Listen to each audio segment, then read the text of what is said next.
Blood and river water mixed beneath his boots, the deck slick with evidence of violence resolved. Jackson Stone stood among the aftermath, 11 bodies scattered across the patrol boat, like discarded pieces from a game he'd already won. His shoulder leaked crimson through torn fabric ribs, screaming protest with each breath. But the Beretta M9 in his hand remained steady, the same sidearm he'd carried through Beirut when the world was younger, and he still believed warnings got heeded. They called him obsolete, a weapon from wars the galaxy preferred to forget. His reflection caught in a porthole's shattered glass, 58 years compressed into weathered lines in gray stubble eyes that had stopped lying to themselves decades ago. The harbor patrol boat rocked gently on the East River, Manhattan's skyline glittering in the pre-dawn darkness like someone had spilled stars across concrete and steel. But obsolete weapons had advantages the modern ones forgot. They'd been tested, proven, sharpened through use until every edge knew its purpose.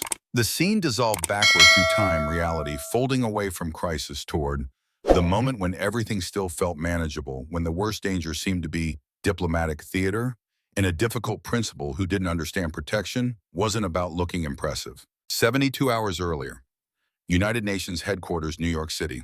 The motorcade arrived precisely at 1400 hours, 3 armored limousines gliding through checkpoints with choreographed precision. November sunlight painted everything in shades of cold clarity, the kind of light that made secrets harder to keep. Jack watched from his position near the diplomatic entrance, running threat assessments on every vehicle, every person, every angle of approach, while other security personnel adjusted their ceremonial presentations for the cameras. Queen Aria Jen emerged from the third vehicle into that unforgiving light. 28 years old, draped in formal robes that shifted between midnight blue and silver depending on perspective, she carried herself with the particular certainty of someone born to authority. The Talvarian Empire's youngest monarch in 3 generations thrust into power when her father died before teaching her everything she'd need to survive. 6 attendants followed, arms loaded with documentation and gifts for delegates from systems Jack had spent 3 weeks trying to pronounce correctly during briefing sessions. The whole procession moved with practiced elegance toward the entrance security details from a dozen species, creating a visible hierarchy of threat display. The Kralin warriors stood nearly 8 feet tall, their cybernetic enhancements visible through translucent skin panels, each movement radiating the kind of physical menace that made civilians instinctively step back. The Solarian guards maintained that eerie stillness, telepaths cultivated minds, reaching out to scan for hostile intent in radii. Jack couldn't measure with his merely human neurology. The Mordani assassins moved like shadows that had learned to walk biomechanical legs, clicking softly against pavement with each precisely calculated step. Then there was Jack Stone, department store suit, briefcase that had seen action in 5 war zones, a Beretta M9 old enough to have its own service record, no glowing enhancements, no telepathic early warning system, no cybernetic anything. Just a tired man with too many miles and a talent for staying alive in situations designed to produce corpses. Queen Aria's gaze landed on him during her approach, cataloging his presence with visible assessment. Something shifted in her expression. Disappointment, maybe? Or the particular resignation of someone forced to accept substandard protection. Her chief attendant approached a woman Jack's briefing materials identified as Maya Torres, human, 30 years old, 12 years in Talvarian diplomatic service. Maya's expression carried professional neutrality that didn't quite mask concern. Jack shifted his weight slightly, the movement casual, but positioning him between Torres and the Queen without appearing to do so. Old habits, good habits, the kind that kept principles breathing when everything turned sideways. Agent Stone, Her Majesty is expecting someone more experienced with extraterrestrial protection protocols.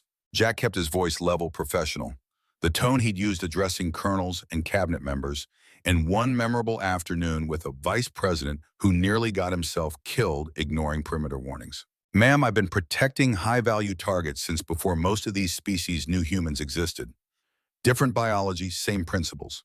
Threats are threats regardless of how many limbs they have. Torres's jaw tightened, but she nodded, turning to escort him toward the Queen. The walk across 30 feet of plaza felt longer than it should, awareness prickling across Jack's shoulders as other security details tracked his approach. Evaluating, categorizing, most likely dismissing. Good, let them. Queen Aria's attention locked onto him as he reached speaking distance, her expression cycling through emotions too quickly to name before settling on barely concealed frustration. Her skin carried a faint luminescence that all Telvarians possessed a genetic adaptation from their homeworld's binary star system. It made her look ethereal in the afternoon light, like something painted rather than real. "You're the security escort. This cannot be correct." Jack maintained neutral posture, hands visible, non-threatening. "Your Majesty, Jackson Stone, United States Secret Service on temporary assignment through CIA liaison protocols. I'll be your primary protection for the duration of the summit." I was assured proper security. Someone with capabilities suited to. Jack let her see something behind his eyes.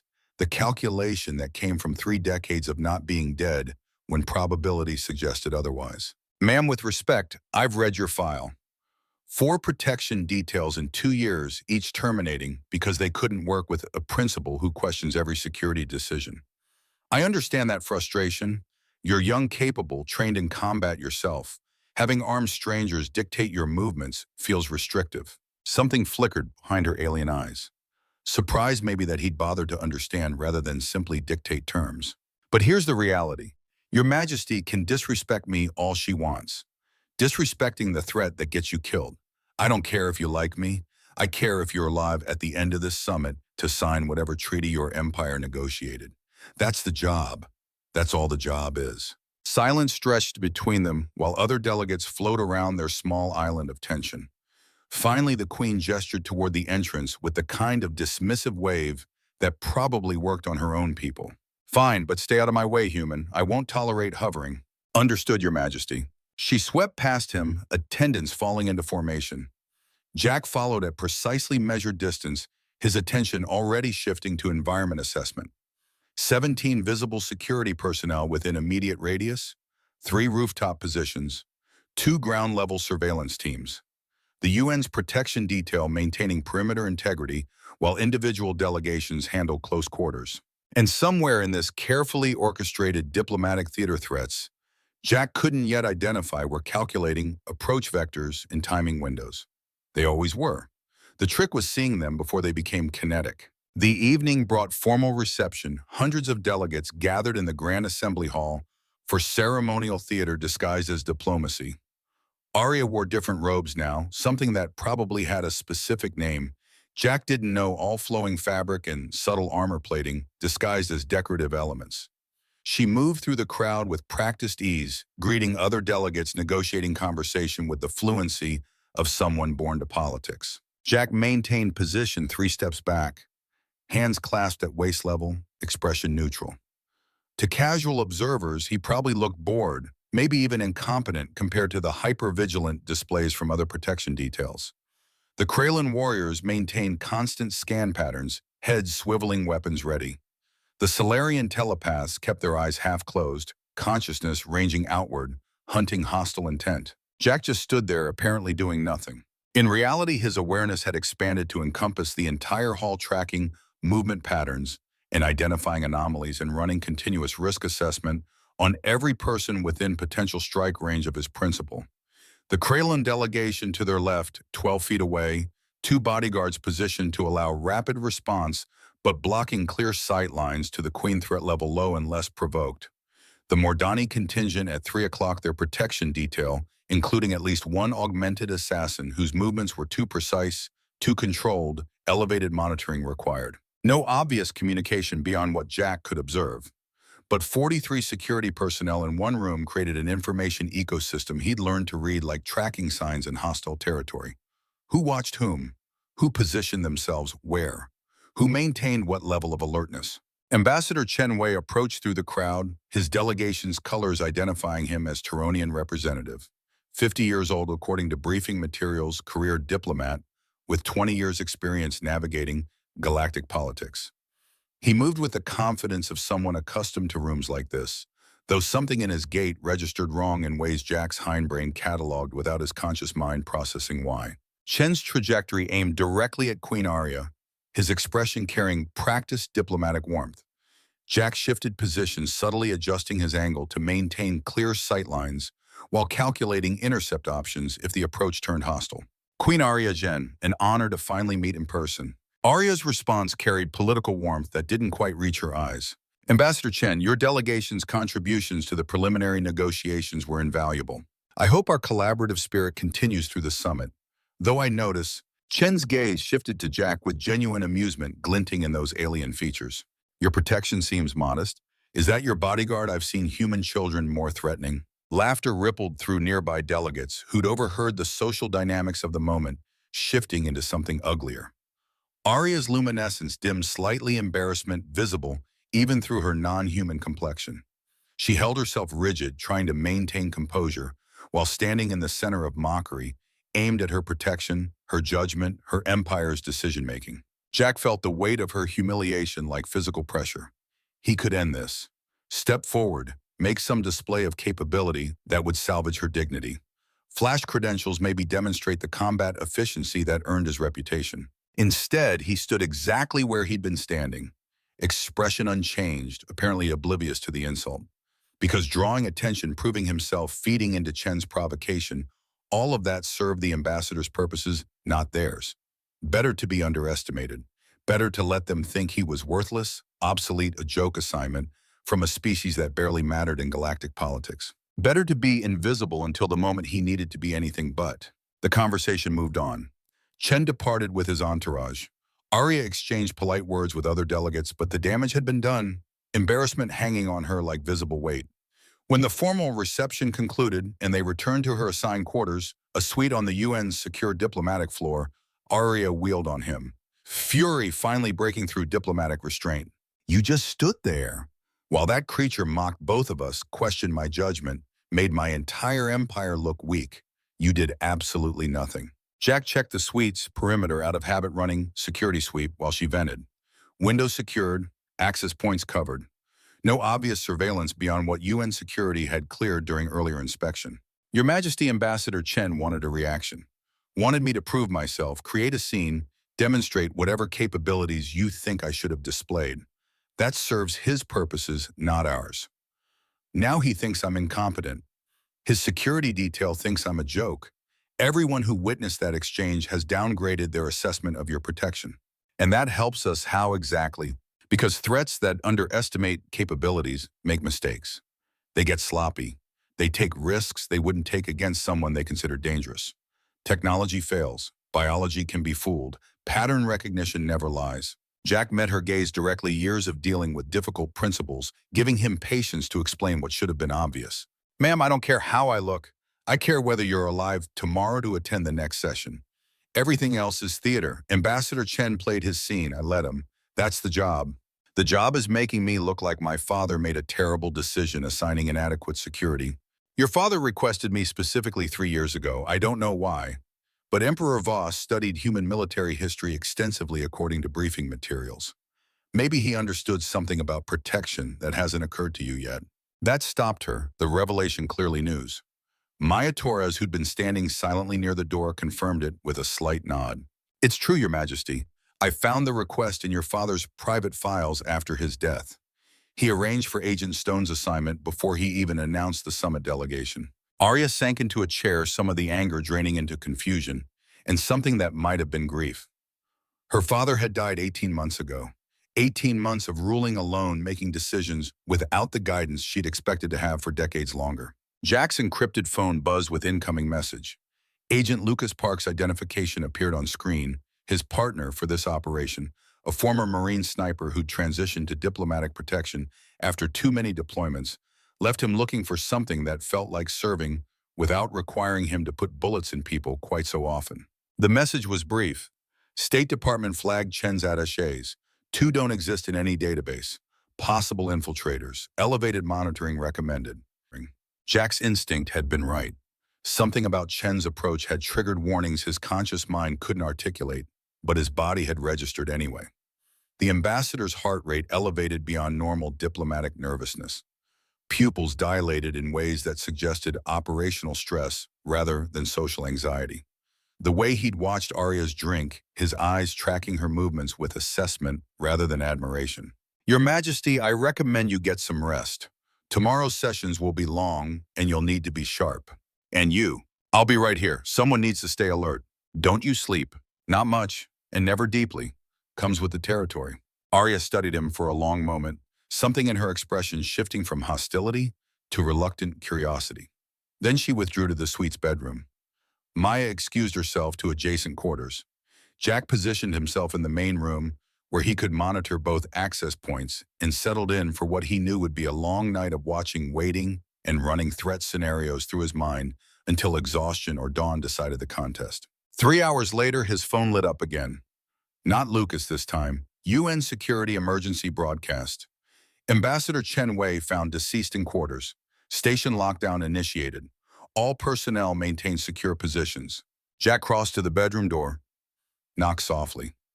Arya emerged almost immediately, already awake. Either she hadn't been sleeping or the tension had her on edge despite exhaustion. What happened? Ambassador Chen is dead, poisoned. UN's in lockdown. We're secure for now, but this changes everything. Someone killed a delegate at a peace summit. That's not random violence. That's a message of provocation or both.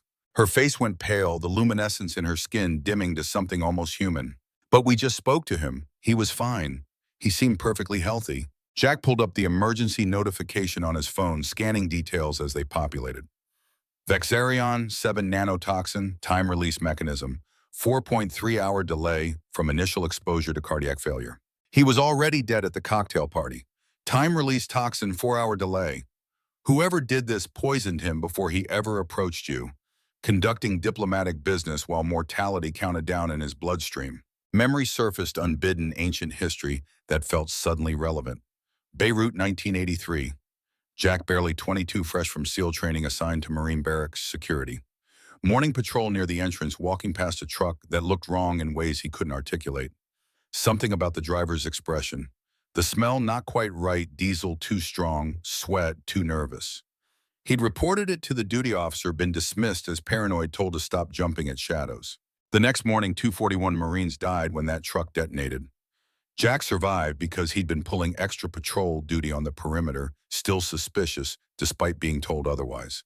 The lesson had crystallized in blood and rubble. Trust your gut even when authority disagrees, especially when authority disagrees, because by the time you have proof, people are already dead. You knew, Arya's voice pulled him back to present. When you blocked him from approaching me, you suspected something. I suspected something was off. Could have been surveillance. Could have been hostile intent toward you specifically. Turned out to be guilt and fear.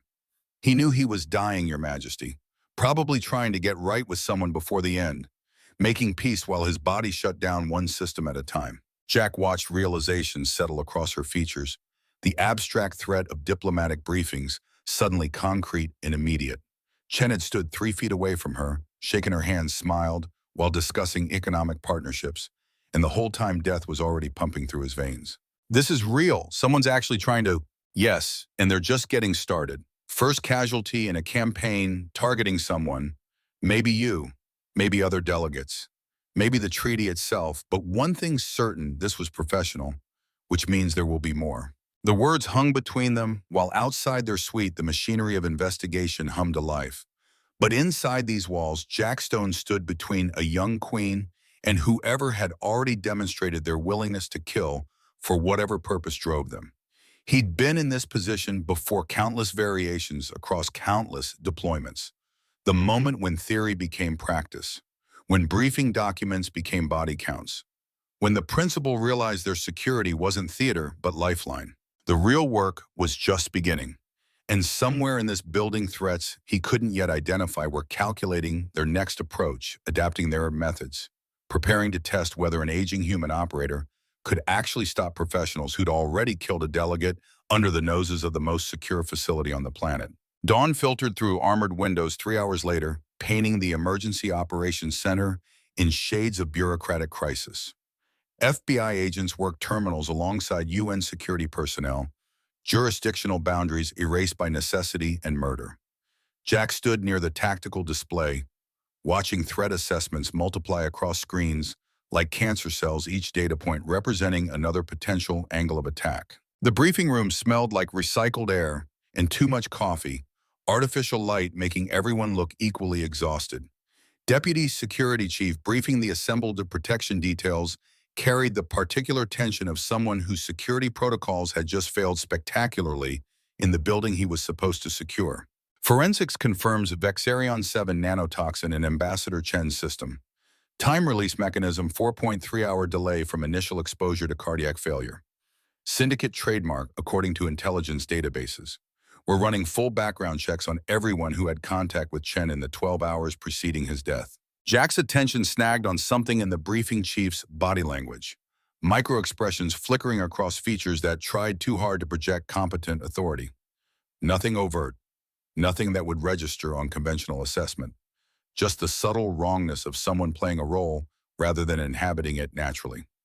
He filed the observation away for later analysis and focused on tactical reality. One delegate dead, 46 more vulnerable, security protocols designed for diplomatic theater suddenly inadequate against adversaries willing to deploy military-grade biotoxins at a peace summit. The UN had transformed overnight from symbolic gathering place to active battlefield, the distinction between ceremony and combat erased by a single corpse. Agent Lucas Park materialized beside Jack after the briefing concluded, the former Marine moving with that economy of motion people learned when they'd spent too many deployments where being noticed got you killed. They'd worked 3 operations together, enough history to communicate in shorthand and trust each other's instincts, even when those instincts didn't make rational sense. Your principal's sleeping, Maya's with her, 2-hour rotation. You got maybe 40 minutes before the Solarian Chancellor needs escort to morning session. This is bad, Jack. Real bad. We've got 47 delegations, maybe 200 security personnel total, and no idea who's compromised. Syndicate doesn't work random. They planned this. Chen wasn't the target, he was the message. Someone's conducting psychological operations trying to fracture the treaty negotiations by demonstrating that delegates aren't safe even in the heart of UN security. Lucas's jaw tightened, old combat instincts recognizing the pattern. War wasn't always about killing the right people. Sometimes it was about killing anyone, making everyone else too scared to continue whatever they've been trying to accomplish. What's your read on the Queen? Scared, trying not to show it. She's young but not stupid. Realized last night that diplomatic immunity doesn't stop nanotoxins. Jack paused, weighing how much to share about the classified elements of his assignment. Her father requested me specifically 3 years ago. Never explained why. Files above my clearance level. That's unusual operational background. Everything about this assignment is unusual. Dead Emperor's request, principal who questions every protocol, and my gut's been screaming warning since I walked into this building. Your guts kept you alive for 36 years. I'd listen. The briefing concluded, and protection details dispersed to their respective charges. Jack checked his watch, 0643. Aria's first session started at 0900, which meant preparation travel positioning. The vulnerable window where principals felt safe and security felt routine and mistakes compounded into body bags. He returned to the suite to find Aria awake, dressed in formal diplomatic attire that probably cost more than Jack's annual salary. Maya sat nearby, working through secure communications, updating the Talvarian Council on developments. The room carried that particular tension of people who'd stopped pretending everything was normal. Agent Stone, what's the situation? Elevated threat across the board, Your Majesty. 1 confirmed kill methods indicating professional organization with significant resources. FBI and UN security are running investigations, but we're operating in a zero-trust environment until further notice. Zero trust. Assume everyone's compromised until proven otherwise. That includes security personnel, support staff, even other delegates. The syndicate behind Chen's assassination has demonstrated sophistication that requires inside access and detailed intelligence. Arya absorbed this political calculation visible behind her eyes. She'd been trained for diplomacy, not counterintelligence operations in hostile territory, but surviving meant adapting, learning new skills when circumstances demanded them. I have 3 mandatory sessions today, 2 negotiation meetings, and 1 public address to the General Assembly. Canceling looks weak plays into whatever psychological objectives the attackers have. Agreed, but we modify all movement protocols. No scheduled routes, no predictable timing. I choose paths based on real-time assessment, and when I say move, you move without question. That's non-negotiable. For the first time since Jack had met her, the Queen didn't argue. Fear he'd learned long ago was an excellent teacher when students survived the first lesson. They departed the suite 40 minutes before the scheduled session, taking service corridors Jack had mapped during his first security sweep. The path wound through UN infrastructure. Most delegates never saw maintenance access kitchen service routes, the hidden architecture that kept the building functioning. Arya walked precisely measured distance behind him, Maya following their small group, moving through spaces designed for workers rather than diplomats. Jack maintained constant awareness, every sense calibrated to detect anomaly. A door that should be locked that's standing ajar. A janitor whose uniform didn't quite match UN specifications. The faint chemical trace of something that didn't belong in a corridor designated for food service. Nothing materialized. They reached the conference wing without incident, Jack positioning Arya in a room whose access points he could monitor from a single defensive position. The morning session dragged through technical negotiations about trade routes and resource allocation, diplomatic language, obscuring zero-sum calculations underneath. 2 hours passed. Lunch recess. Movement through corridors now crowded with delegates and security details. The protection ecosystem shifting as everyone repositioned for afternoon sessions. That's when Jack's encrypted phone buzzed with a message that transformed everything from manageable crisis into something far more dangerous. Unknown sender. Military-grade encryption. Text appeared. Rooftop maintenance platform. 0200, come alone. Critical intelligence. No identification. No verification protocols. Just coordinates and a time that put Jack alone on an exposed rooftop in darkness, with someone claiming information too sensitive for normal channels. Every instinct he possessed screamed trap, but intelligence gathering meant taking calculated risks, and whoever sent this message knew enough about operational security to access his encrypted line. That alone demanded investigation. The rooftop access door opened onto darkness cut by distant city light, Manhattan's glow painting the UN's maintenance platform in shades of urban amber. Jack emerged into cold air that carried the East River's particular smell, that mixture of salt and industrial runoff, and something organic that reminded him every city was just nature wearing concrete. His breath condensed in November chill as he scanned the space, hand resting near the Beretta under his jacket. 2 minutes early. Professional habit.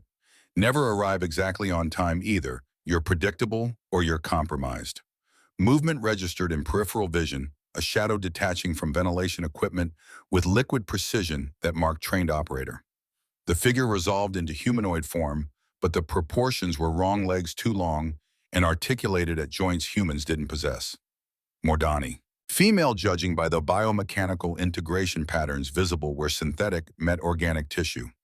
Combat augmentation extensive enough that Jack couldn't identify where the woman ended and the weapon system began.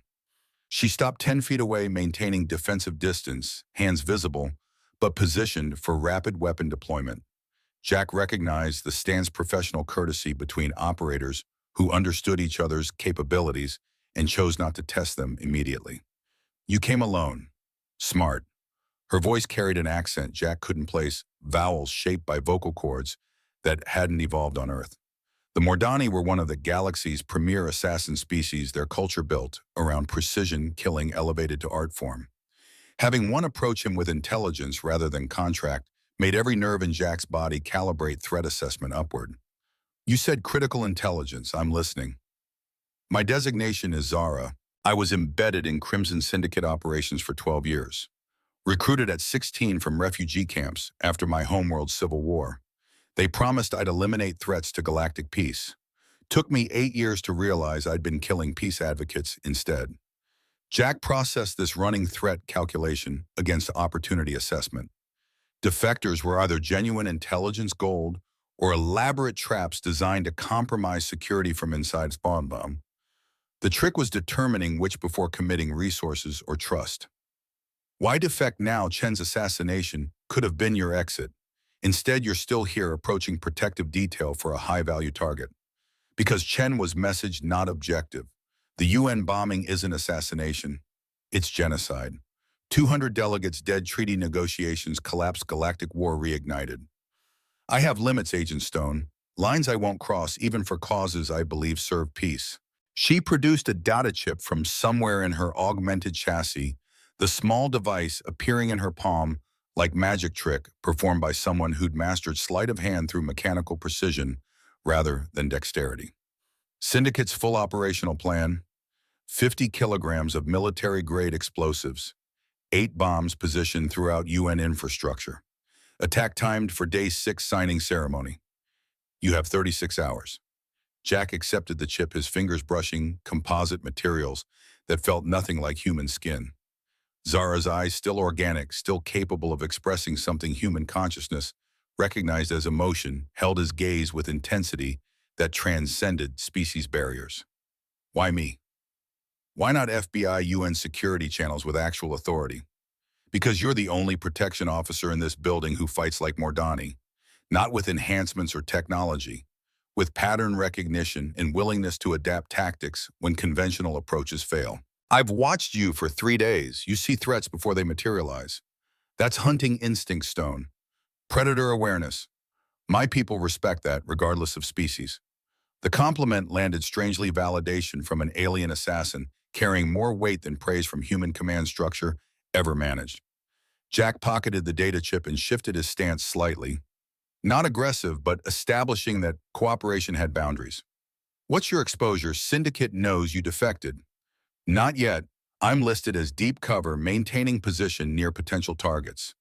But when you start hunting their operatives, they'll run analysis, and my profile will light up as compromise risk.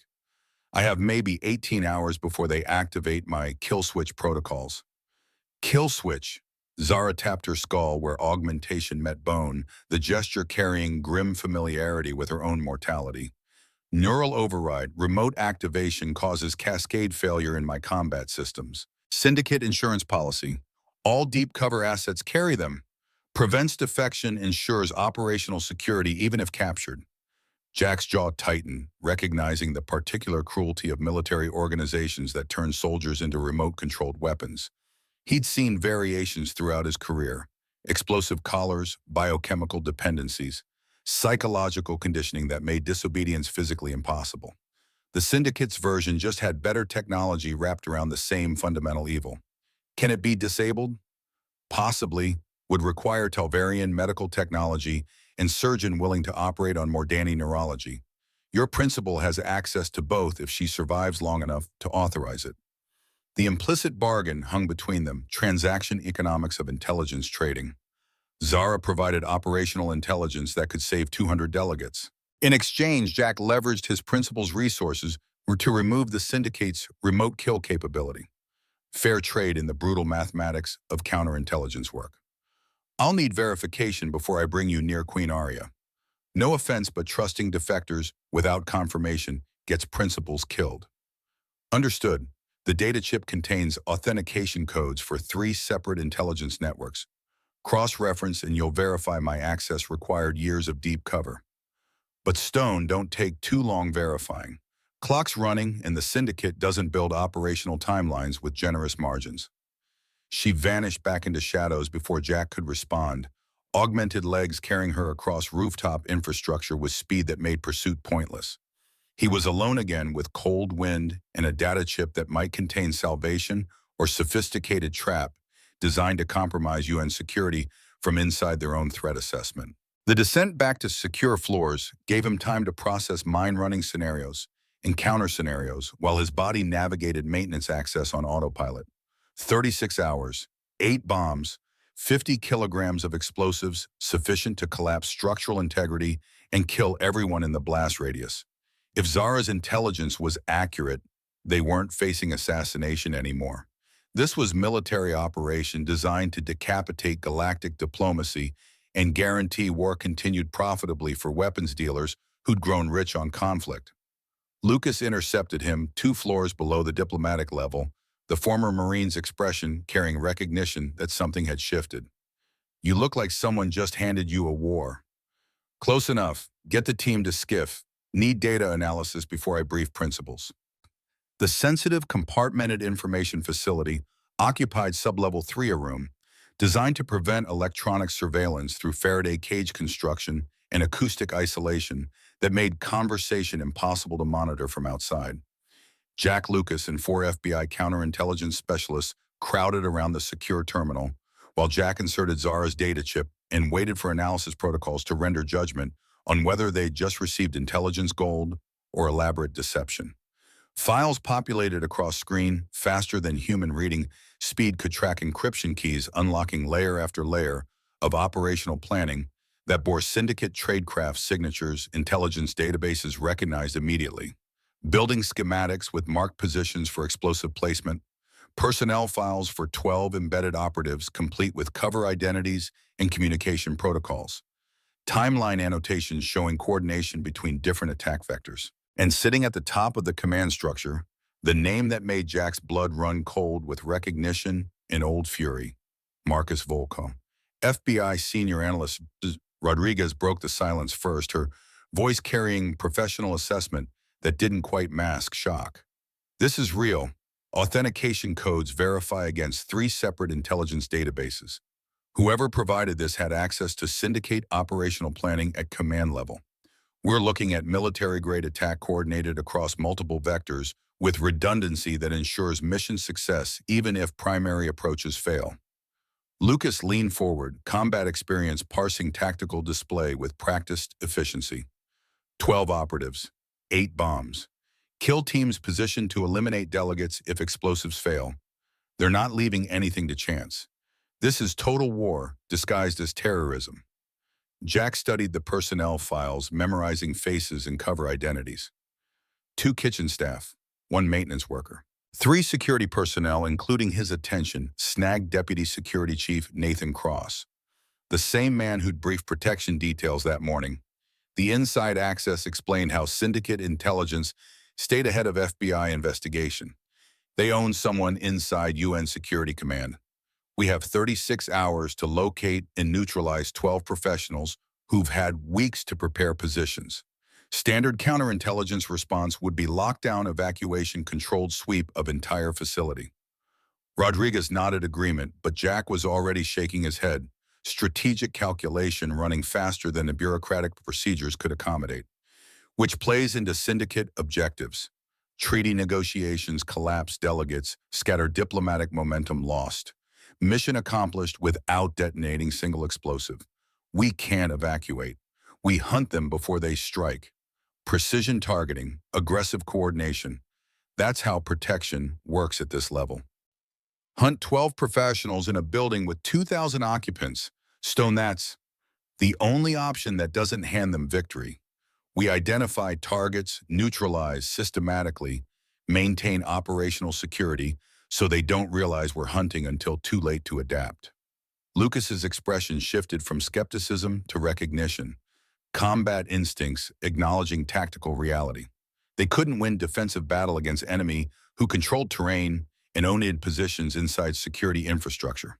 But offensive operation aggressive targeting that kept syndicate operatives reacting instead of executing their plan that might work if they move fast enough and maintain surprise long enough. You're talking about 24-hour operation, 0 sleep, maximum exposure for everyone involved. I'm talking about saving 200 lives and preventing galactic war. Everything else is acceptable risk. Jack pulled up the file marked with highest priority designation, the operative syndicate designated as final assault commander. Victor Kane, age 35. Confirmed kills exceeding 200 across 15 years of professional assassination. Never failed contract. Current equipment loadout included experimental exosuit designed by Marcus Volkov. The name appeared in technical specifications, Volkov's personal engineering stamp on Kane's combat augmentation. Jack felt old rage kindle in his chest, 30-year-old anger that hadn't diminished despite time and distance and all the other enemies he'd fought in the decades between. Volkov had built Kane's weapon system, wanted to prove machines could overcome human tactics, selected the UN bombing as demonstration project for his technological philosophy. This wasn't just business. This was personal.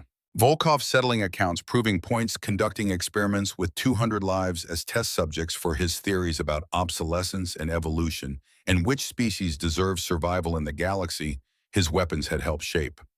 We start immediately. Rodriguez get this intelligence to FBI director with my assessment that source is genuine.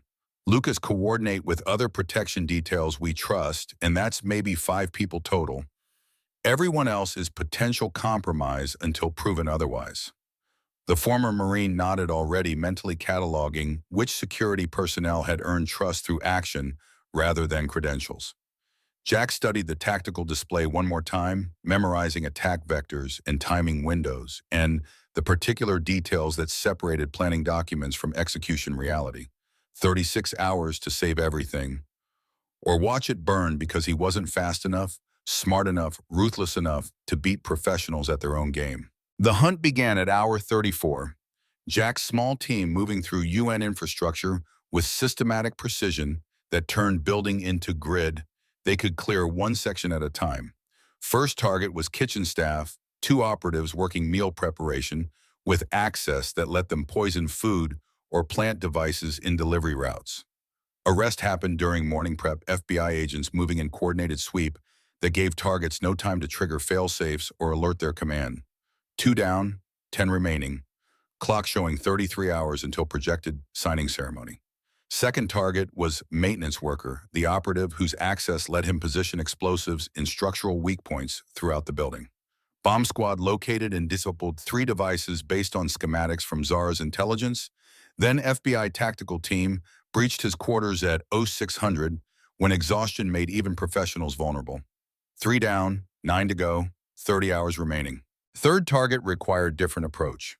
Solarian telepath embedded in the Mordani delegation, his species' natural abilities making conventional surveillance impossible because he could read hostile intent before operators got close enough to act. Jack remembered Zara's words about fighting like Mordani, adapting tactics when conventional approaches failed. The solution came from memories of Gulf War operations working with Kuwaiti resistance fighters whose language Jack had learned enough to think in rather than translate.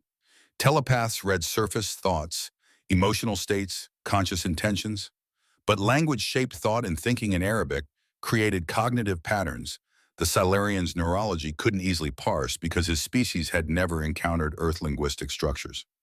Jack approached the telepath during diplomatic reception, his mind running through Arabic vocabulary and grammatical structures, while his emotional state projected diplomatic neutrality. Got within arm's reach, then activated EMP pulse device that fried the telepath's augmented capabilities for crucial seconds it took FBI agents to move in. The Solarians screamed warning before neural shutdown completed sound carrying across reception hall and alerting other syndicate operatives that someone was hunting them. Surprise was compromised.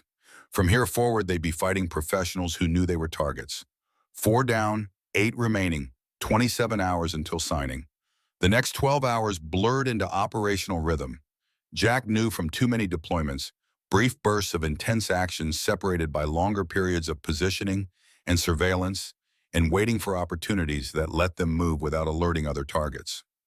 2 more operatives neutralized during shift changes when isolation made arrest possible without public confrontation.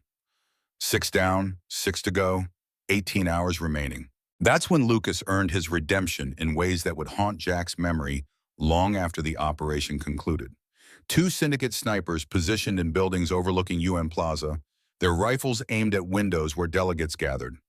Counter-sniper work required different skill set than close protection, the mathematics of long-range ballistics and environmental factors, and that particular patience predators developed, waiting for prey to present vulnerability.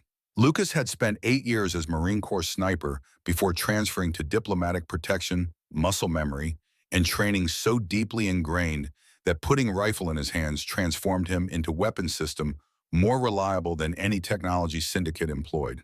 He took position on opposite rooftop established range and wind conditions, then keyed his radio with voice that carried no emotion whatsoever.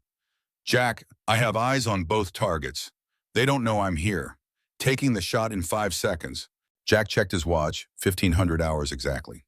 Diplomatic session in full swing below hundreds of delegates gathered in General Assembly Hall. If Lucas missed or if snipers got warning shot off before dying, the whole operation collapsed into chaos that would guarantee syndicate victory. You're clear. Take them.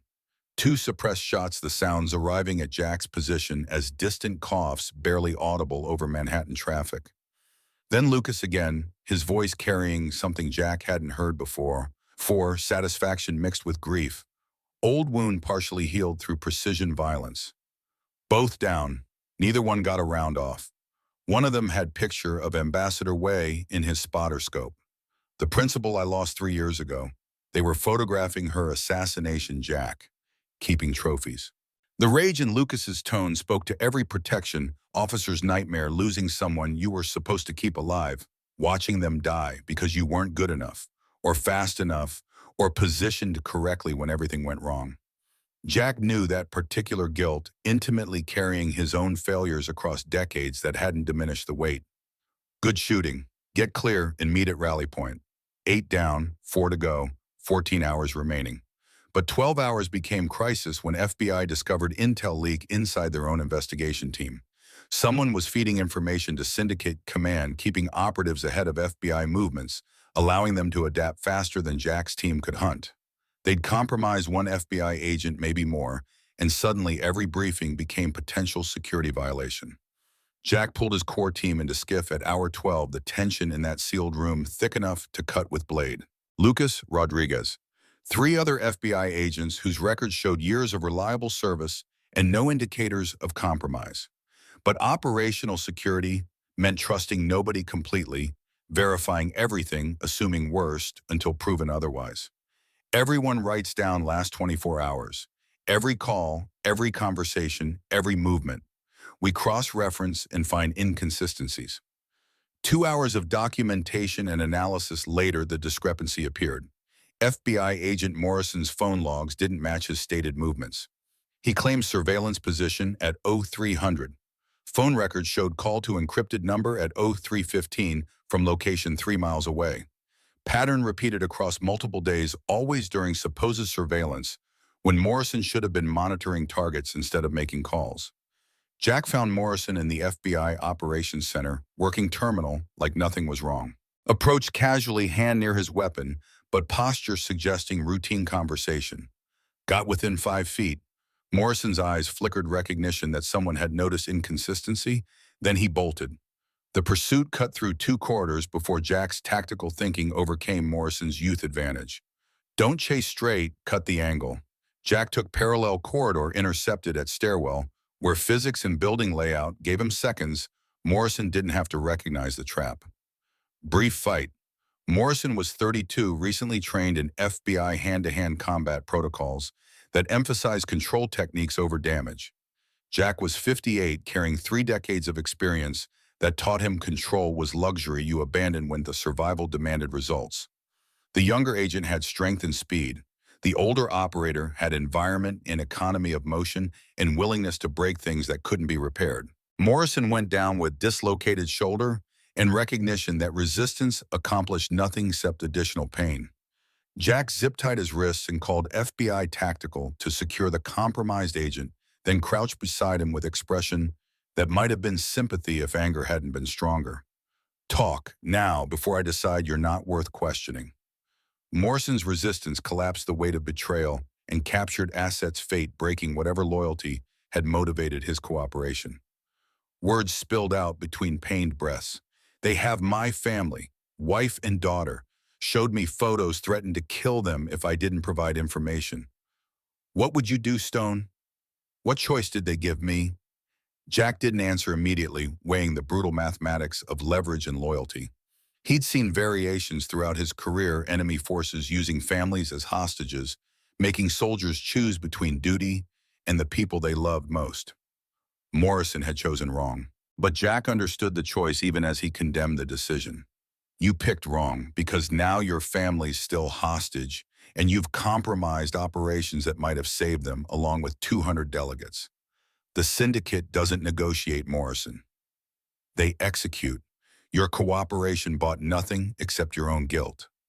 The younger agent's face crumpled, realization landing that his betrayal had accomplished nothing except make him complicit in whatever horrors the syndicate unleashed.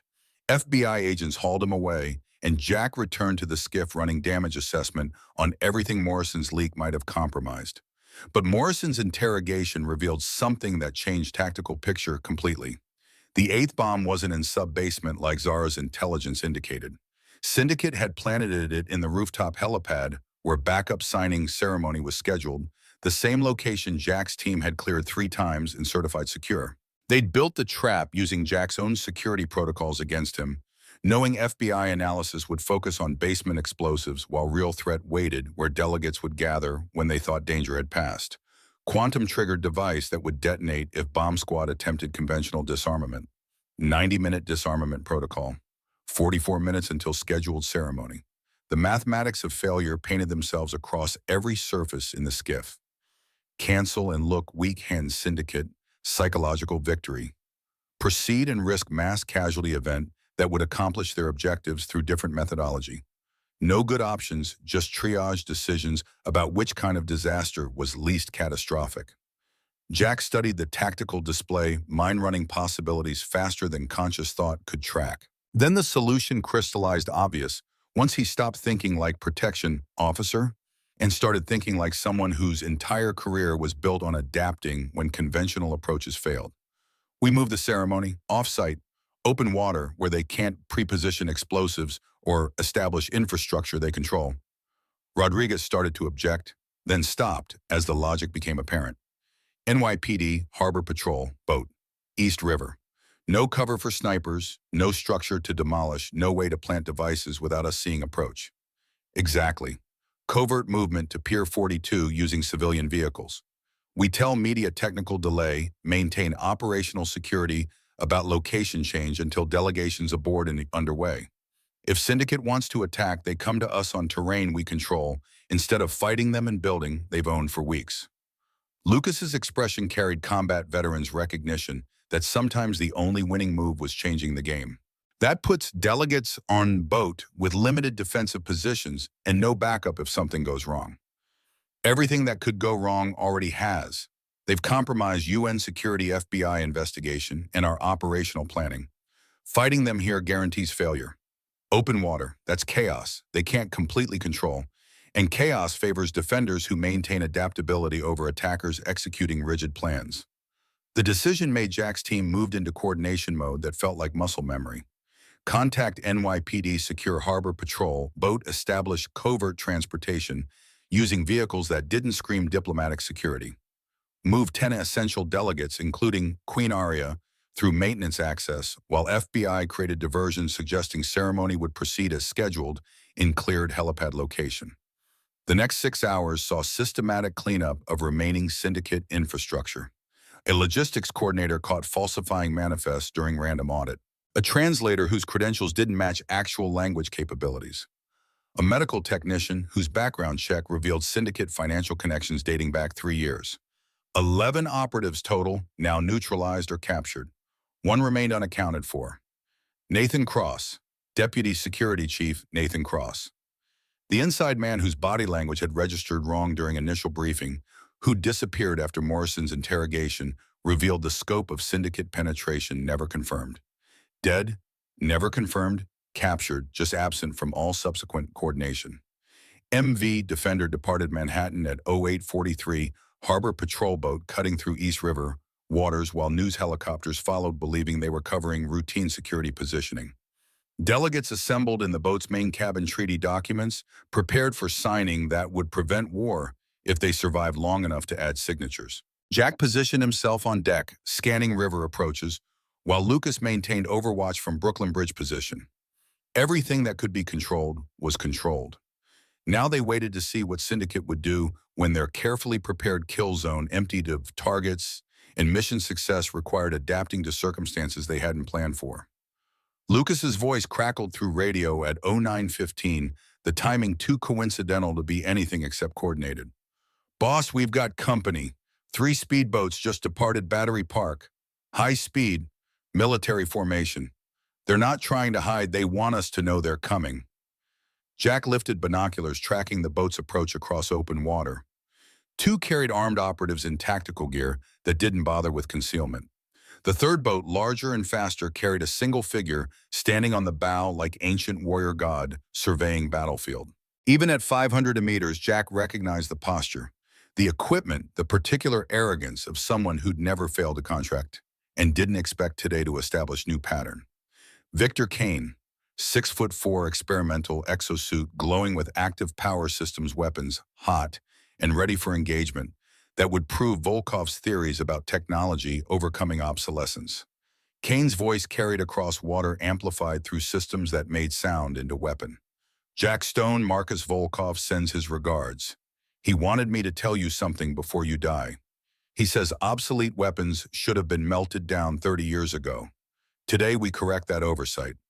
The three boats split formation, moving to surround the defender in coordinated attack pattern that spoke to professional planning and practice execution. This was their backup option, the assault they'd prepared if primary approaches failed. 7 operatives remained. Kane led them, and Jack Stone stood between them and a queen who'd finally learned to trust the obsolete human protecting her. Everything came down to next 15 minutes. Whether experience could beat enhancement, whether adaptation could overcome technology, whether one aging operator could stop 7 professionals executing mission that should have been impossible to counter.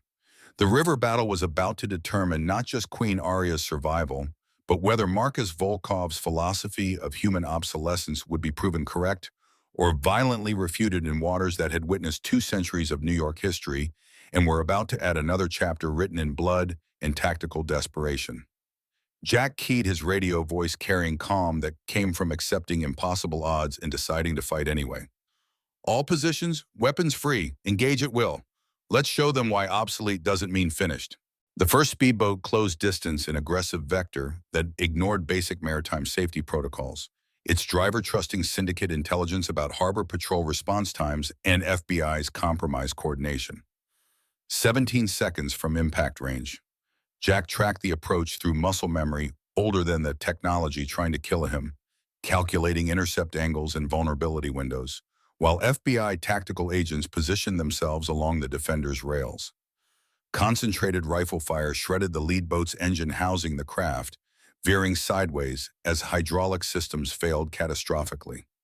2 operatives abandoned ship before momentum carried the vessel into collision with a commercial barge, both swimmers immediately targeted by NYPD water unit that had been shadowing the defender since departure. 1 operative down, 6 remaining. The second speedboat adapted driver executing evasive maneuvers that spoke to military training and real combat experience. Zigzag approach made targeting difficult, speed and unpredictability, buying time for the craft to close within boarding range. FBI agents adjusted their fire patterns leading the moving target, but modern body armor and defensive positioning kept the operatives functional despite multiple hits. Then Lucas's voice crackled through Jack's earpiece, calm and precise as surgical instruments. Second boat, driver's head, 3 seconds. The crack of Lucas's rifle carried across water from his Brooklyn Bridge position, followed immediately by the second speedboat's violent course correction as its driver's head snapped backward from hydrostatic shock. The vessel spun in tight circle momentum and dead man's grip on controls, creating chaos that threw 1 operative overboard and left the other fighting to regain control before collision became inevitable. 2 down, 5 remaining. And the third speedboat was still closing, Victor Kane standing on its bow like ancient figurehead carved from composite materials and technological arrogance. Kane launched himself when distance measured 20 meters, his exosuit's enhancement systems propelling mass and momentum across open water in trajectory that physics shouldn't have permitted without extensive calculation. He cleared the gap in single leap that would have been beautiful if it wasn't designed to deliver lethal force, landing on the defender's deck, with impact that buckled reinforced plating and sent shockwaves through the hull. Jack raised his Beretta, firing controlled pairs while moving laterally to create angular disadvantage. Each round should have penetrated armor, found flesh, produced stopping damage. Instead, they sparked against Kane's defensive systems. The exosuit's reactive plating, reading ballistics faster than Jack could adjust aim, and deploying countermeasures that turned precision shots into expensive noise. Kane straightened slowly, taking time to demonstrate invulnerability, making theater out of Jack's apparent helplessness. The exosuit's power systems hummed with active energy sensors tracking multiple targets. Weapons systems hot and ready to deliver violence that would justify Volkov's 30-year investment in proving obsolescence meant mortality. Marcus Volkov wanted me to give you a message before the end. He said you should have retired after Beirut. Should have accepted that humans don't belong in wars fought with technology you can't comprehend. Today's just correction, Stone. Evolution removing failed experiments. Jack ejected his spent magazine, loading fresh rounds with movements worn smooth through repetition that predated Kane's birth. His voice carried no anger, no fear, Just professional assessment delivered to another professional who didn't yet understand the lesson about to be taught. I've heard of you, Kane. 200 confirmed kills. Never failed contract. Impressive record. But you've never fought someone who had to win without advantages. Someone who learned survival when losing meant actual death instead of just failed performance metrics. That pistol's 40 years old. My armor withstands sustained fire from crew-served weapons. Targeting system locks in 0.3 seconds. I can move at 80 miles per hour in controlled bursts. You're obsolete stone. Fossil from wars nobody remembers. Jack shifted his stance, fractionally weight distribution, preparing for movement patterns Kane's sophisticated systems probably couldn't predict because they weren't based on algorithms, but experience earned through decades of not dying when probability insisted otherwise. Maybe, but obsolete doesn't mean ineffective. And fossils have something your technology doesn't prove. We survived everything that tried to kill us before you were built. Kane activated full combat protocols, the exosuit transforming from impressive to terrifying as enhancement systems engaged. He moved blur-fast, covering distance in time measured by heartbeats rather than seconds. Only Jack's hindbrain saved him, body reacting before conscious thought completed, throwing himself sideways as Kane's strike carved air, where center mass had been positioned. The assassin's momentum carried him past exosuit, compensating for the miss, with micro-adjustments that brought him back on target impossibly fast. Jack fired again, not at Kane, but past him, the round punching through the third speedboat's fuel line with precision that came from knowing where to aim when conventional targets proved inadequate. Military fuel cells didn't explode like civilian expectations suggested, but the rupture-sprayed accelerant across engine housing and ignition produced results plenty sufficient for Jack's tactical purposes. Shrapnel raked Kane's exosuit fragments, doing minimal damage but overwhelming defensive systems for crucial seconds. The left leg actuator sparked, stumbled compensatory programming, fighting to maintain balance against physics that didn't care about technology. Kane recovered, but the predatory confidence had fractured. His eyes registered something new. Not fear exactly, but recognition that variables existed outside his operational parameters. "You can't even hit me." Jack's smile contained no warmth, just decades of winning fights people insisted he'd lose. "Wasn't trying to. You rely on tech. I rely on physics. Physics doesn't care how fast you are or how sophisticated your targeting systems run. It just is. And understanding that, that's the advantage obsolete weapons carry. We know how things break." The real fight began with Kane abandoning assassination protocols for pure combat, using the defender's limited deck space to create engagement geometry that favored speed over positioning. Narrow approaches where Jack couldn't maneuver. Tight angles where superior velocity mattered more than tactical thinking. Professional adaptation from someone who recognized when initial assessment had missed critical variables. But Jack had spent 36 years fighting people, better equipped, better trained, better positioned. He gave ground while actually controlling Kane's movement, funneling the enhanced assassin toward positions that negated technological advantages. Support stanchions that restricted weapon deployment. Deck equipment forcing precise footwork. Environmental exploitation. Navy SEALs had taught Jack when the Cold War was still cold and survival meant improvising when formal tactics proved inadequate. Kane landed hits. The exosuit's strength augmentation meant even glancing strikes carried force that cracked ribs and opened splits in flesh. Jack tasted copper, felt something grind in his chest that shouldn't have independent movement, and registered damage his body would extract payment for, later assuming later existed. But he kept moving, kept adapting, exploiting the fundamental weakness in Kane's approach. The assassin had spent 20 years relying on technology to overcome opponents. Superior armor, better weapons, enhanced reflexes courtesy of systems that made human neurology obsolete.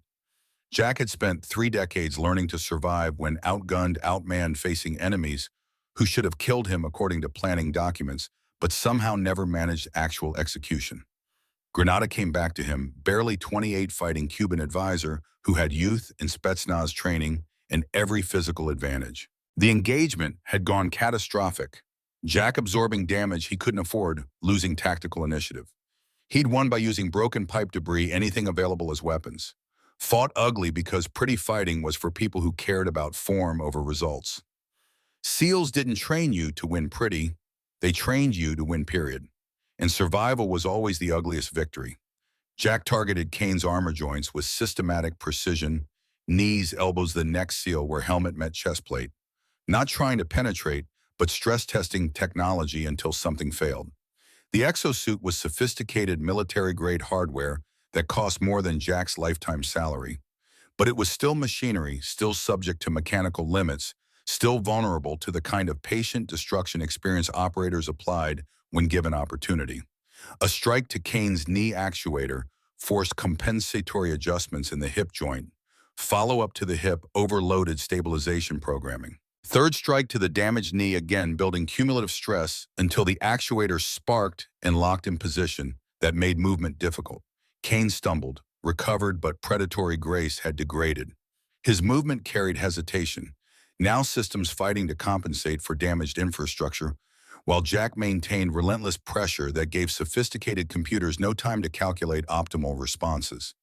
"Stop running and fight me." Jack circled with patience, learned when hasty action meant early graves. "I am fighting you, just not the way you expected. You think combat's about superior capabilities or advanced systems. Wrong. It's about who wants survival more.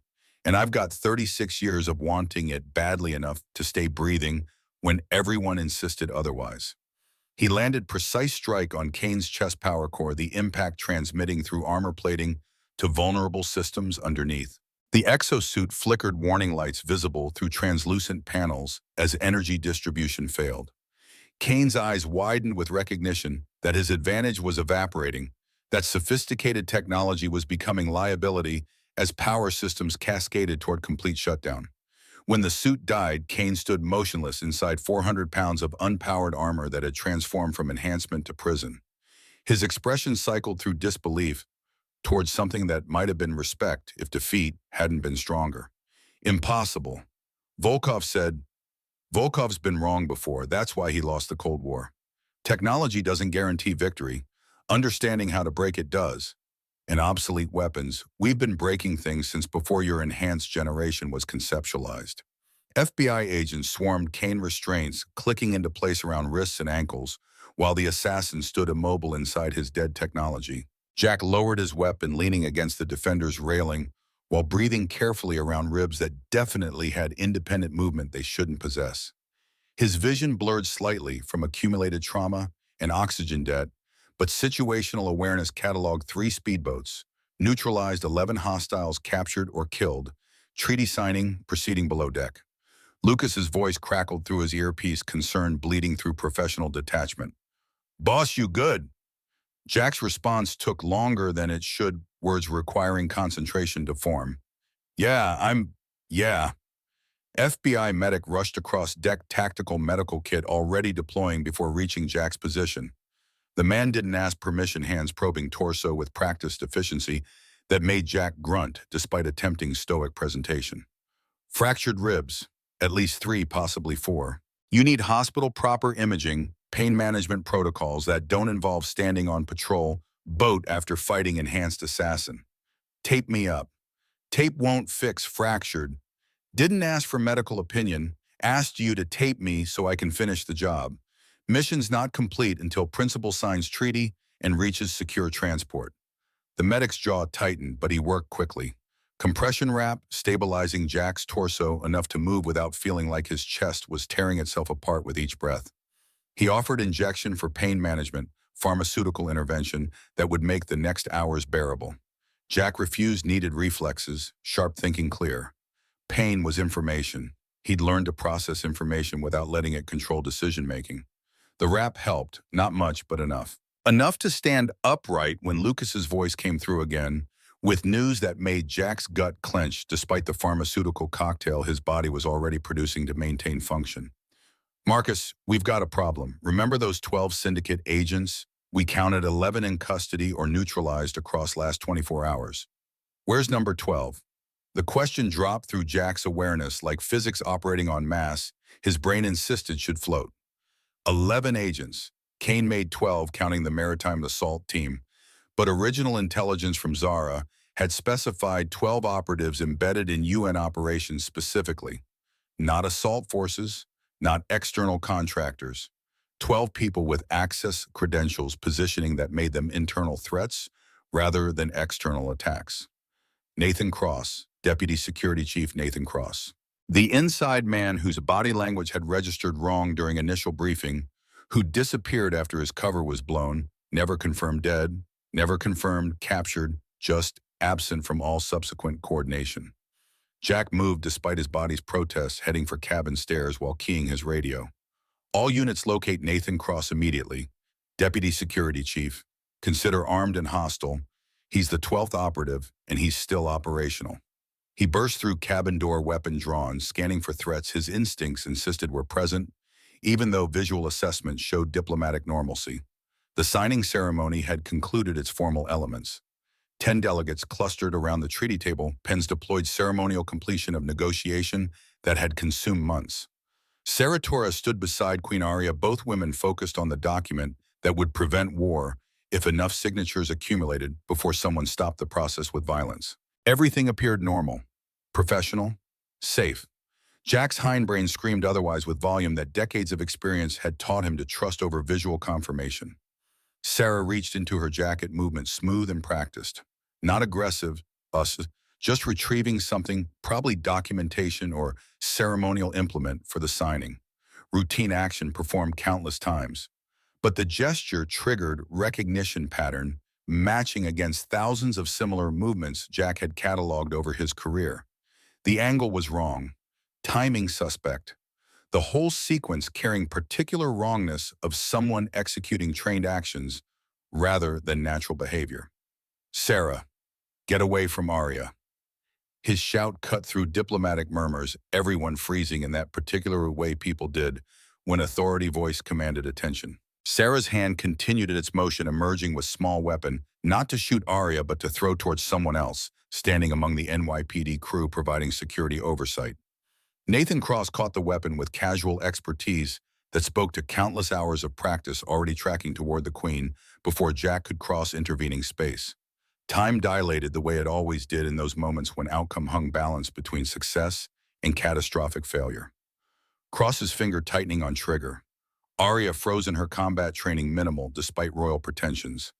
Sarah's expression collapsing into horror as she realized she'd been manipulated again, used as an unwitting courier for assassination attempt she'd never intended to facilitate. Jack couldn't reach Cross in time. Physics wouldn't permit it. Distance was too great. Cross's position too advantageous, geometry of the situation favoring shooter over protector. But Arya could reach the bind-up pistol Jack had given her during their first real conversation, tucked in holster beneath diplomatic robes. Her hands shook as she drew the weapon, movement clumsy and unpracticed despite range training they'd conducted. Every firing instructor Jack had ever worked with would have critiqued her form, her stance, her grip, the way fear made her movements jerky instead of smooth. She pulled the trigger anyway. The round went wide, punching through cabin wall 3 feet from Cross's position. Terrible shot by any objective standard, completely ineffective from marksmanship perspective. But the sound made Cross flinch, instinct overriding training. For the crucial half-second, his attention shifted from Arya toward this new threat that defensive programming hadn't anticipated. Jack covered final distance despite his taped ribs screaming protest, tackling Cross from the side. Both men crashing into cabin bulkhead with impact that sent fresh agony through his fractured chest. Training overrode pain muscle memory, executing holds practiced 10,000 times across too many conflicts, in too many places, against too many people who'd wanted to kill principles Jack had been assigned to protect. Brief struggle. Cross was younger, fresh, carrying none of the accumulated damage Jack bore from fighting Kane and surviving 3 decades of combat deployments. But fighting wasn't always about advantages. Sometimes it was about who refused to lose when losing meant watching your principal die. Arya fired again this time, catching Cross's shoulder, the round penetrating flesh, and sending his weapon clattering across deck plating. Jack finished it with techniques learned from fights he preferred not to remember. Wrist control, joint manipulation. Holds that didn't look impressive but left opponents immobilized and compliant and unable to continue threatening people Jack had sworn to protect. FBI agents secured Cross, medical teams rushing to assess his wound. The immediate threat had ended after 72 hours of escalating violence that should have killed the Queen a dozen times over through a dozen different vectors. Jack stood helping Arya to her feet, noticing how her hands still trembled from adrenaline dump that came after your first real gunfight when consequences involved actual mortality instead of training scenarios. Nice shot, Your Majesty. I, I've never, the training was different when someone's actually, her voice carried particular shakiness of someone processing what they'd just done psychological cost of pulling trigger with human consequences on the other end. I know, but you did what you had to do. Courage isn't absence of fear. It's pulling the trigger when your hands won't stop shaking and every instinct says run instead of fight. That's real courage. That's the difference between theory and practice. Sarah approached, tears streaming down her face, apologies tumbling out in rapid succession about being used, about not seeing the manipulation, about nearly facilitating assassination through ignorance. Arya embraced her whispering reassurances about false guilt and sophisticated operations designed to exploit loyalty rather than overcome it. Jack coordinated final security sweep to confirm no additional threats remained among the delegates or crew. All 12 syndicate operatives accounted for.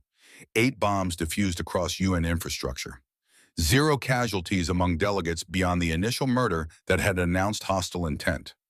1 completed treaty that might actually prevent war if galactic politics didn't destroy what violence couldn't accomplish. The Defender returned to Manhattan Dock at 11:43, nearly 3 hours past scheduled conclusion, but ultimately successful. Media presence had multiplied during their absence, cameras tracking every delegate who disembarked, questions shouted about security concerns and procedural irregularities that suggested someone's careful information management had failed to contain news about the maritime engagement. Jack ignored them, focusing on getting Arya through the gauntlet and back to secure quarters, where FBI medical could assess delayed shock response. She moved mechanically, political mask reconstructed, but cracks showing around edges where exhaustion and fear and aftermath competed for dominance. In her suite, with security finally established and immediate threats neutralized, Arya collapsed into chair with finality that suggested she wouldn't rise again until exhaustion permitted sleep. It's over. It's actually over. We survived something designed to kill us all. Yes, ma'am. You saved my life, multiple times across 3 days. I don't know the exact count, but enough that simple gratitude seems inadequate for the debt I owe. That's the job, Your Majesty. No debt involved in doing what I was assigned to accomplish. She studied him with expression that suggested she was finally seeing past aging operator in simple suit to recognize something underneath those appearances. No, it's more than assignment. You could have evacuated me days ago when threats materialized. Could have pulled me from the summit after Chen died. Could have prioritized safety over mission completion at dozen different decision points. But you kept me here, kept me fighting, because you understood something I didn't. What's that? That running from threats gives them power. That peace is worth risk.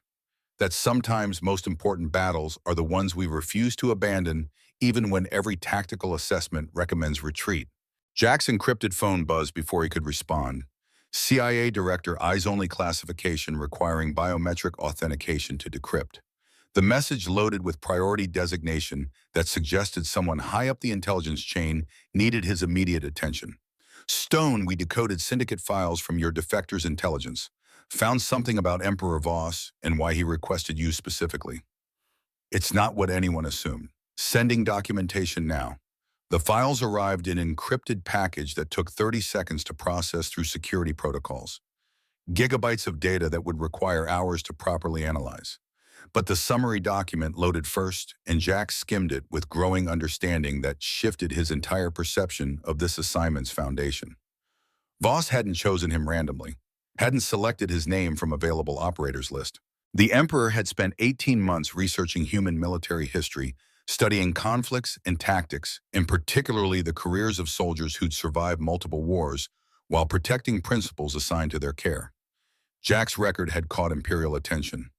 Not the successful operations, though, 30 years without losing a principal carried weight, but the failures, specifically the mission in Afghanistan 2 years prior, where Kid Bomber had penetrated despite every protocol, killed 3 people left, Jack questioning whether age had finally degraded capabilities below threshold for continued service. Emperor Voss had obtained the after-action report through channels Jack couldn't identify, had analyzed Jack's decision-making during crisis, had recognized something in that failure that most people missed when examining operational breakdowns. The Emperor's journal appeared on Jack's screen, translated from Valkyrian script into English, the words carrying weight that transcended language barriers. I am dying, 6 months perhaps less. This I have accepted as biological inevitability that even imperial authority cannot prevent. But I cannot die without ensuring my daughter's safety at the summit I will never attend. I researched protection specialists across 47 species. Krylon warriors strong but inflexible, unable to adapt when doctrine fails. Solarian telepaths vulnerable to deception by their own kind. Mordani assassins, they understand killing, but not the subtleties of protecting someone who insists on taking risks for principles. I found Jackson Stone through investigation of human military records. 30 years of successful protection. Impressive but insufficient for my purposes. I chose him for his failure. Afghanistan, child bomber. 3 dead despite Stone's best tactical execution. Most soldiers would quit after such failure. Retire rather than risk repeating trauma. Except that age had diminished capabilities below acceptable thresholds. Jack Stone returned to duty. Not because he'd forgotten failure, but because he'd learned from it. He understands that protection work means accepting you cannot save everyone. That sometimes you lose despite doing everything correctly. That the only unforgivable failure is quitting afterward when others still need defending. This is wisdom my daughter lacks. She believes in perfectibility, in absolute solutions, in the possibility of security without risk.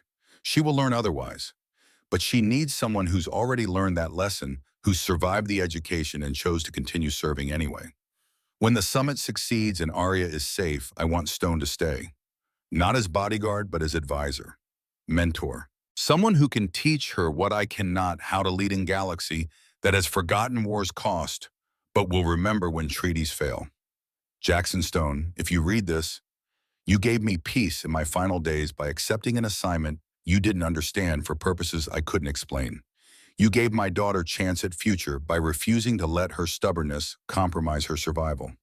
You gave the galaxy one more soldier who fights for peace instead of conquest. That is legacy. Wear it with pride. Emperor Voss Talv. Jack read the entry twice, something breaking in his chest that had nothing to do with fractured ribs.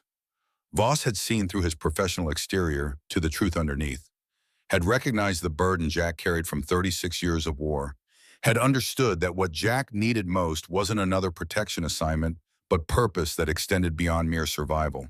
Arya stood beside him, reading over his shoulder, her expression cycling through surprise and understanding, and something that might have been grief for the father who'd seen more clearly than she'd realized. He knew. My father knew you were tired of war. He knew you were looking for reason to continue when every instinct said retire. He gave you one last mission that actually mattered beyond just another principle surviving another summit. Yeah, the word emerged rougher than Jack intended, decades of controlled professionalism cracking slightly underweight, of being truly understood by someone he'd never met. Emperor Voss had looked at Jack's failure and seen not inadequacy, but the particular kind of resilience that made someone worth trusting with what mattered most. So here's my question, Jackson Stone. You've completed the mission, protected me, the treaties signed, syndicates broken. You're free to go, free to retire, free to finally rest after 3 decades of combat deployments. You've earned that and more. She paused, meeting his gaze with directness that felt like evaluation rather than conversation. But my father's request stands. I need advisor, mentor, someone who's seen what I haven't, who's learned lessons I need to understand, who can teach me to lead during peace after you've spent career learning to survive during war. Will you stay?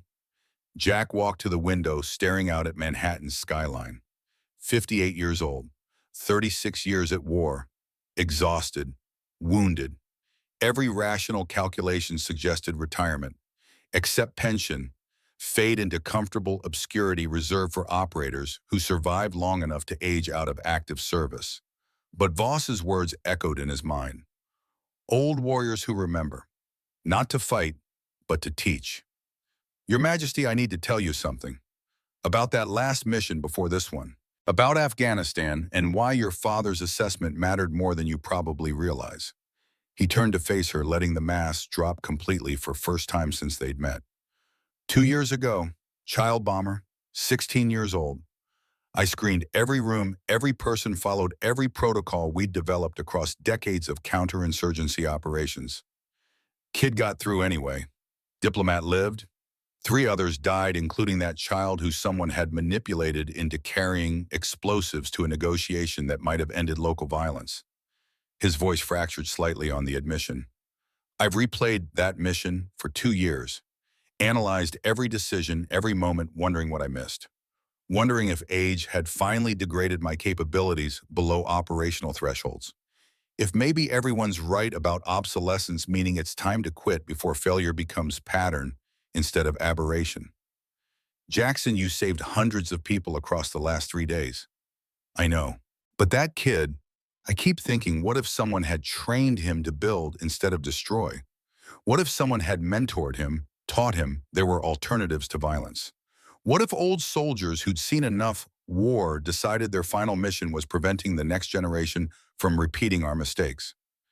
He looked at Arya directly, letting her see exhaustion and hope in the particular desperation of someone who'd survived too long to pretend comfort mattered more than purpose.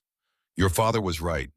Galaxy needs young leaders who understand peace, but it also needs old soldiers who remember war's cost, not to fight, to teach, to make certain the next generation builds better systems than the ones we inherited. Every old soldier has two choices at the end: retire into bitterness about being forgotten, or teach next generation to be better than we managed. I choose better. Jack extended his hand with formality that made the gesture contract rather than greeting. I'll stay. On one condition. I train your security force. Every guard, every agent. Not just combat techniques, but the full curriculum, pattern recognition, threat, assessment, de-escalation, protocols, everything I've learned across 3 decades that might prevent them from facing the choices I've had to make. Arya shook his hand, the gesture carrying weight that transcended simple agreement. Deal. Welcome to Talvarian Empire Advisor Stone. 3 months later, Jack stood before 50 Talvarian guards in purpose-built academy on their homeworld, the classroom overlooking capital city's spires that stretched toward alien sky, but the lesson remaining universal regardless of architecture. Pattern recognition saves lives when technology fails and biology gets deceived. Someone who's trained their mind to see what others miss, that's operator who brings principles home alive, instead of filing after-action reports explaining why they died.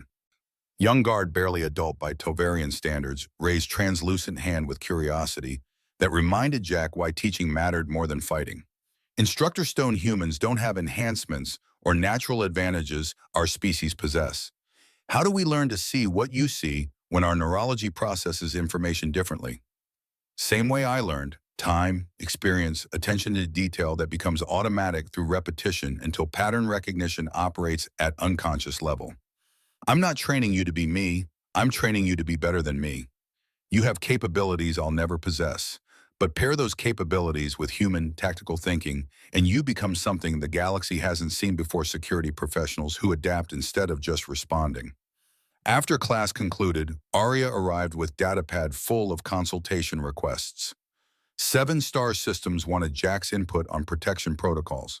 The Stone Protocol, they were calling it pattern recognition over technology, experience over enhancement, adaptation over doctrine. She also carried photograph that made Jack's throat tighten with emotion he'd spent career suppressing. Sarah Torres, holding newborn, wrapped in Telvarian ceremonial fabric, the child's face carrying that particular innocence that made all the violence feel necessary if it protected futures like this. She named her daughter Vyra, after my father. Asked if you'd consider being godfather, providing guidance as she grows into whatever the galaxy becomes after we're all gone. Jack stared at the image, decades of taking lives suddenly balanced against the possibility of helping create one. 36 years I spent ending threats, eliminating hostiles, making certain people like your father and you survive long enough to build treaties and negotiate peace. Nice to finally be part of creating life instead of just preventing death. Tell Sarah I'd be honored. 6 months after the summit, Jack sat on his Brooklyn apartment balcony with Lucas Park beers in hand, watching East River flow past with currents that had witnessed their battle and carried away all physical evidence, while memory remained sharp. Ever miss the action? The clarity of combat where problems have definitive solutions and success means everyone's breathing at the end. Jack considered honestly weighing nostalgia against relief. Parts of it, the brotherhood, the certainty that what we did mattered, but not the cost, not the funerals, not watching kids come home in boxes because politicians couldn't resolve problems diplomacy should have addressed before violence became necessary. What about you? Retiring next month, met someone, civilian. She doesn't know about any of this, doesn't understand why I sometimes wake up calculating sniper angles from her bedroom window, trying to figure out if I can build life that doesn't involve protecting principles or pulling triggers.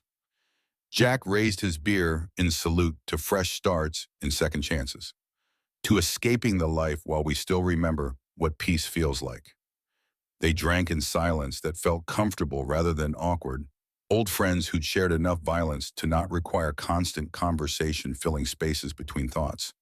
Jack's phone buzzed with news alert about Stellar Cross ceremony, highest civilian honor in the galaxy, first human recipient.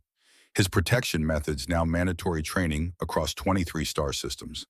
12,000 security professionals taught the Stone Protocol, with more academies opening quarterly. Lucas grinned with genuine pleasure at his friend's recognition. The Stone Protocol has a nice ring, better than some other possible legacies. Didn't do it for recognition or medals or being remembered after I'm gone. That's exactly why it matters. People who chase legacy never build anything worth remembering. People who just do the work because it needs doing. They're the ones who change things. Inside the apartment, Jack's medals sat on shelf beside photographs spanning 3 decades. Diplomats and executives, and one alien queen who taught him that legacy wasn't about survival statistics, but about what you built after the fighting stopped. War had taught him to survive. Peace taught him to live. Teaching taught him that survival and life were both worth passing on to people who'd faced challenges his generation never solved. Outside his window, East River flowed past, carrying away last traces of battle fought months ago. Somewhere in the galaxy, young security professionals were learning to read heartbeats and microexpressions, to trust pattern recognition over sensors, to understand that deadliest threats often looked ordinary until they acted, to know that adaptation mattered more than technology when everything went wrong and protocols failed and all that remained was training and will to survive. Jack opened his laptop to review tomorrow's curriculum. 50 Solarian telepaths arriving eager to learn human methods as backup when their enhanced senses failed or got deceived by opponents who understood their capabilities. He had work to do. Next generation to prepare for challenges his generation never solved. Old soldiers don't die, they adapt. They find new ways to serve when old ways become obsolete. Marcus Volkov had been wrong about human obsolescence. Technology didn't guarantee victory. Understanding how things worked and how they broke created advantages that lasted longer than any enhancement or weapon system. Jack Stone was 58 years old. He'd survived more wars than most species waged in their history. He'd outlived enemies who should have killed him and protected principles who shouldn't have survived the threats arrayed against them. And now finally he'd found something worth fighting for that didn't require fighting at all. Just teaching. Just passing on lessons earned through blood and stubborn refusal to quit, when quitting would have been easier. The galaxy needed that. Needed old soldiers who remembered. Not as warriors, but as mentors preparing the next generation to build peace that lasted longer than treaties negotiated at summits. He could do that, would do that, for however many years remained before age finally accomplished what 3 decades of combat deployments had failed to achieve. Outside dawn broke over Manhattan, painting the skyline in shades of gold and promise. Somewhere Arya was leading her empire toward future her father had envisioned. Somewhere Sarah was raising daughter who'd grow up in galaxy slightly safer than the one that had tried to kill her mother. Somewhere 12,000 security professionals were learning that obsolete didn't mean finished, just meant carrying wisdom that newer generations hadn't yet acquired through their own failures in survival. Jack Stone reviewed his lesson plans, made notes about training modifications, prepared for another day of teaching people that experience mattered. That adaptation overcame enhancement, that the real victory wasn't surviving combat but building world, where combat became unnecessary. Old soldiers don't die. They evolve, from weapons into something better, into teachers who ensure the next generation doesn't repeat mistakes that cost previous generations so much blood. That was legacy. That was purpose. That was why Emperor Voss had chosen him despite or because of his failure in Afghanistan. And for the first time in 36 years, Jack Stone felt like he was finally fighting the war that actually mattered. The one where victory meant preventing future wars instead of just surviving current ones.